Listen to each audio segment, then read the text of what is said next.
अस्सलाम वालेकुम एवरीवन, मेरा नाम है Madiha Rana and I am a clinical psychologist यानी कि माहिर नफ्सियात हूँ। तो दोस्तों, आज की इस वीडियो में मैं आपको अनहेल्पफुल थिंकिंग स्टाइल्स के बारे में बताऊँगी, यानी कि ऐसी सोचें जो कि मनफी होती हैं और हम लोग उसके ऊपर मैं आपको थोड़ा सा हेल्प आउट करूँगी और आपको अवेयर करूँगी, आपको एजुकेट करूँगी कि वो उनको हम लोग क्या लेबल दे सकते हैं या क्या उनके बारे में मैं आपको बता सकती हूँ, ताकि आपको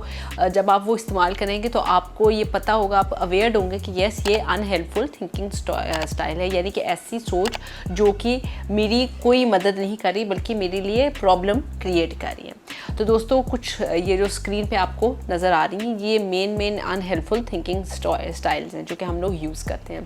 तो दोस्तों, एक तो बहुत कॉमन है डिसक्वालीफाइंग द पॉजिटिव्स, कि हम लोग अपनी कई दफ़ा होता है रोज़मर्रा की ज़िंदगी में डिसक्वालीफाई द पॉजिटिव्स करते हैं, कि यानी कि एक सिचुएशन हुई, एक पर्सन हुआ, उसमें से हम लोग एकदम जो है पॉजिटिव चीज़ को बिल्कुल डिसरिगार्ड कर दें, यानी कि उसको निकाल दें और सिर्फ नेगेटिव चीज़ के ऊपर रखें। यानी कि अगर एक आप पेंटिंग ही है या कोई चीज़ किसी ने बनाई है आपके लिए बहुत खलूस के साथ, तो आप उसकी से नेगेटिव चीज़ के ऊपर बहुत ज़्यादा हाईलाइट करें और उसके जो उसकी एफ़र्ट पुट इन हुई है या जो उसने उसके ऊपर काम किया आप उसको बिल्कुल नेगेट कर दें। या कोई इंडिविजुअल है, जैसा कि हस्बैंड एंड वाइफ होते हैं आपस में, तो कई दफ़ा होता है जब इंसान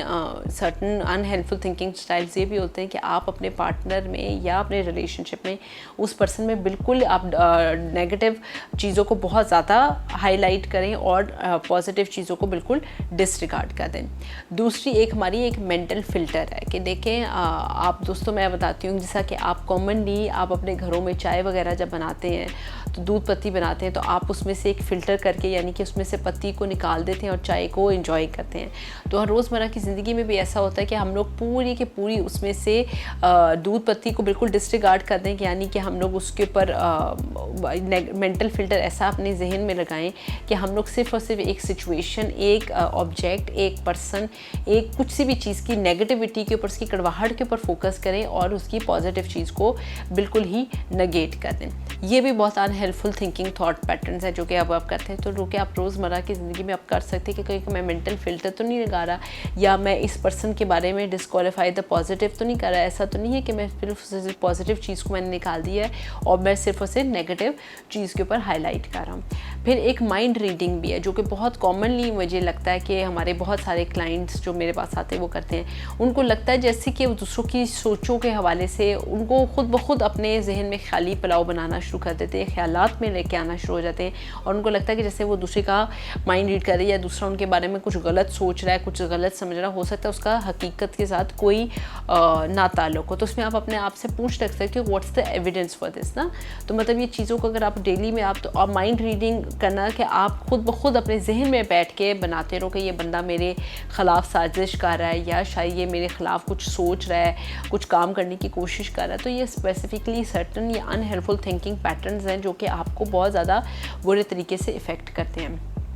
फिर होता है कि ओवर मैग्नीफिकेशन, ये भी एक अनहेल्पफुल थिंकिंग पैटर्न है और स्टाइल है। ओवर मैग्नीफिकेशन जो होती है उसमें यही होता है कि एक पूरी सिचुएशन, एक पूरा इवेंट, एनीथिंग, उसमें आप सिर्फ और सिर्फ नेगेटिव चीज़ के ऊपर आप ज़्यादा उसको हाईलाइट करो, आप उसको ज़्यादा वाज़ेह तौर पे लेके आओ और आप उसको जो पॉजिटिव चीज़ को बिल्कुल नेगेट कर दो। तो उसमें ओवर मैग्नीफिकेशन भी एक अनहेल्पफुल थिंकिंग स्टाइल पैटर्न है कि जो कि लोग इस्तेमाल करते हैं कि हर चीज़ में सबसे ज़्यादा नेगेटिव चीज़ को यानी कि बड़ा करके देखना और पॉजिटिव चीज़ को देखना ना, या उसको बहुत छोटा कर देना, उसको कहीं साइड पे परे कर देना। तो जब भी आपको ओवर थिंकिंग का पैटर्न होता है या आप बहुत ज़्यादा एक नेगेटिव थिंकिंग का शिकार होते हैं तो आप अपने ऊपर से पूछा करें, देखा करें कि ऐसा तो नहीं है कि मैं कोई ओवर मैग्नीफिकेशन कर रहा हूँ कि मैं यहाँ पे नेगेटिव चीज़ को बहुत ज़्यादा उसका मैग्नीफाई बड़ा करके देख रहा हूँ और पॉजिटिव चीज़ को बिल्कुल डिसरिगार्ड कर रहा हूँ। फिर एक हमारा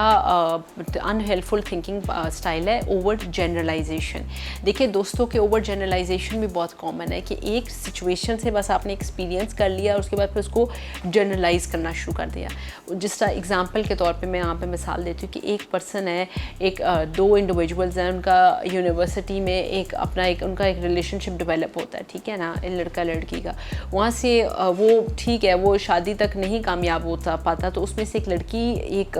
जनरलाइज कर ले कि हाँ आदमी मर्द धोखेबाज होते हैं और इसकी वजह से उस परसेप्शन के साथ वो अपनी पूरी ज़िंदगी गुजारे और इस जिसके साथ वो ना शादी के किसी बंधन में बंधने की कोशिश करे, ना मतलब इस तरह के उसको बस नेगेटिव परसेप्शन आना शुरू हो जाए आदमियों के हवाले से, ठीक है, कि ये बिल्कुल सिंसियर नहीं होते और झूठे होते हैं। तो उसने एक एक्सपीरियंस के साथ दूसरों लोगों को जनरलाइज करना। दूसरी में एग्जांपल, यानी कि एक डॉक्टर के साथ आपका अच्छा एक्सपीरियंस नहीं हुआ तो आप कहें कि डॉक्टर्स तो होते ही ख़राब हैं, या डॉक्टर्स को तो ज़्यादातर होते ही धोखेबाज है, इस तरह की कह रहे, या अनप्रोफेशनल होता है। हालांकि आपका एक्सपीरियंस एक डॉक्टर के साथ बुरा था, ज़रूरी तो बाकी डॉक्टर्स के साथ ऐसा हो, तो हम लोग अपने माइंड में कहीं ओवर जनरलाइजेशंस भी करना शुरू हो जाते हैं। तो इन चीज़ों को भी देखने की, समझने की ज़रूरत है। फिर कई दफ़ा होता है हम लोग बहुत ज़्यादा इमोशनल रीजनिंग भी कर रहे होते हैं चीज़ों के बारे में, कि यानी कि हम लोग feeling anxious means there must be danger, कि आप हर चीज़ को अपने जज्बात और एहसासात के साथ ही कनेक्ट करने की कोशिश जब करते हैं तब भी होता है। फिर एक दोस्तों एक हमारी होती है dichotomous thinking, black and white thinking, यानी या तो काला देखना सफ़ेद देखना, ग्रे थिंकिंग नहीं करते हम लोग। कई दफ़ा होता है हर चीज़ को या तो बहुत ज़्यादा नेगेटिव वे में ही हाईलाइट कर सकते हैं, यानी कि ये भी ज़रूरी है कि आप उसको ब्रॉडर पर्सपेक्टिव में भी देखें। फॉर एग्जांपल रिलेशनशिप्स में भी ये एक, अगर आपका एक वाइफ अपने हस्बैंड से किसी बात पे खफा हुई है, कोई गुस्सा आया हुआ, तो जब उसका थिंकिंग पैटर्न चल रहा है तो उसको ये भी देखना चाहिए कि ऐसा तो नहीं है कि मैं बिल्कुल ब्लैक एंड वाइट होकर सोच रही हूँ, कि मैं बिल्कुल नेगेटिव होके और बिल्कुल करवाहट के तौर पे देख रही हूँ, या कोई हस्बैंड ही अपने वाइफ के से किसी बात पे खफा हुआ तो वो ये भी करने की कोशिश करे कि ऐसा तो नहीं है कि मैं बिल्कुल ब्लैक एंड वाइट सोच रहा हूँ। रिलेशनशिप्स को हमेशा ग्रे करें, कि चांसेस दें कि there are bad days in the relationships as well, bad times in the relationships as well, और डिफरेंट आपकी सिचुएशन में भी बैड टाइम्स हो सकते हैं। तो लोग वो चीज़ों को ब्रॉडर पर्सपेक्टिव में देखें, सिर्फ एक चीज़ पे ना देखें कि इट्स ब्लैक और वाइट, कि ये या तो इस तरह या आ रहा है या पार है। तो ये चीज़ें एक्सट्रीम में आती हैं। तो आपकी बैलेंस थिंकिंग जो होती है वो उन चीज़ों को, यही होता है कि उन चीज़ों को ज़्यादा ब्रॉडर पर्सपेक्टिव से आप देखना शुरू करें। ओके, जैसा कि एक और भी अनहेल्पफुल थिंकिंग पैटर्न है mountains and the mole hills की, यानी कि आप चीज़ों में नेगेटिव बहुत सी छोटी सी बात का बहुत बड़ा बतंगड़ बना लेना, आसान लफ्ज़ों में, जो कि कॉमनली सर्टन हाउस होल्ड्स में, कुछ ऐसी जगहों पे, घरों में या कलीग्स के रिलेशन में बहुत ज़्यादा होता है कि बहुत एक बात इतनी बड़ी नहीं होती, लेकिन लोग बहुत ज़्यादा उसकी चीज़ के ऊपर ओवर थिंक करते हैं। फॉर एग्जांपल, अगर एक बंदे ने आपका मैसेज का रिप्लाई ना दिया और आपको इस चीज़ पे इतना गुस्सा आए और आप उस चीज़ को बहुत बड़ा इसका इशू क्रिएट करो कि भी उसकी हिम्मत, उसकी इतनी जुर्रत कि वो मेरे रिप्लाई ना करे, मतलब ये हमारे सर्टन जगहों पर, या फिर कुछ ऐसी वजूहात की वजह से कोई आपकी कोई दावत पे ना आ पाए, आप कहीं पे मिलने जाओ वो आपको अच्छी तरीके से एंटरटेन ना कर पाए, ये छोटी छोटी बातें होती हैं। और हम लोग कई दफ़ा होता है उनका बहुत बड़ा बतंगर बनाते हैं, यानी कि हम लोग उसमें डिग डीप नहीं करते कि आफ्टर ऑल ऐसी क्या वजूहात हुई थी, उसमें पॉजिटिव रियलिस्टिक माइंड सेट नहीं आता, बल्कि हमारा एक्सट्रीम नेगेटिव होता है। और अगर होता भी है, ऐसा भी होता है कि हम लोग अपने आप को मैनेज भी नहीं कर पा रहे होते ना, कि इतना ज़्यादा हम लोग अंदर से चीज़ों में ओवरवेलम हुए होते हैं। तो कई दफ़ा होता है बातें बहुत छोटी होती हैं और हम लोग अपनी सोच की वजह से उनको बहुत बड़ा बना के करते हैं, और उसके ऊपर कई दफ़ा होता है रिएक्ट भी करते हैं, या तो लड़ाई झगड़ा करते हैं या अपने आप को बहुत ज़्यादा परेशान करते हैं। तो these are the unhelpful thinking patterns. तो जब आपको इस तरह के फेजेस आएँ तो आप अपने आप से पूछा करें, लाशऊर में भी हमारी इन्फॉर्मेशन होती है, अपने शऊर से लाशऊर को बताया करें, पूछा करें कि ऐसा तो नहीं कि मैं बहुत एक छोटी बात का बहुत ज़्यादा कोई बतंगड़ बना रहा हूँ, या मैं ये तो नहीं mountain and the mole hills कर रहा हूँ। फिर हमारा एक होता है कि कैटास्ट्रोफाइजिंग, इसमें भी हर चीज़ को बहुत बुरा के सब कुछ बुरा होगा, सब कुछ गलत होगा, इस तरह की चीज़ों के हवाले से भी हम लोग अनहेल्पफुल थिंकिंग पैटर्न्स करते हैं। कि जैसा कि एक एग्ज़ाम के तौर पे किसी बच्चे का एग्ज़ाम है तो उसने बहुत ज़्यादा कि नहीं मैं तो फेल हो जाऊँगा, यहाँ पे तो सिफारिशें चलती हैं, लोगों का तो कोई नहीं एतबार होता और इस तरह चीटिंग चलती है, तो मैं बजाय इसकी कि वो उसी टाइम पर अपनी थिंकिंग को बेटर करे और उस टाइम पर अपने पढ़ने की कोशिश करे, अपने थिंकिंग को ज़्यादा अच्छी जगह पर यूटिलाइज़ करे, तो उसके लिए वो ज़्यादा अफेक्टिव होगा। तो ये छोटी छोटी टेक्निक्स है, छोटी छोटी बातें अगर आप अपनी रोज़मर्रा की ज़िंदगी में आप इम्प्लीमेंट करते हैं तो आप काफ़ी हद तक नेगेटिव थिंकिंग से और मनफी थिंकिंग से दूर रह सकते हैं। Thank you.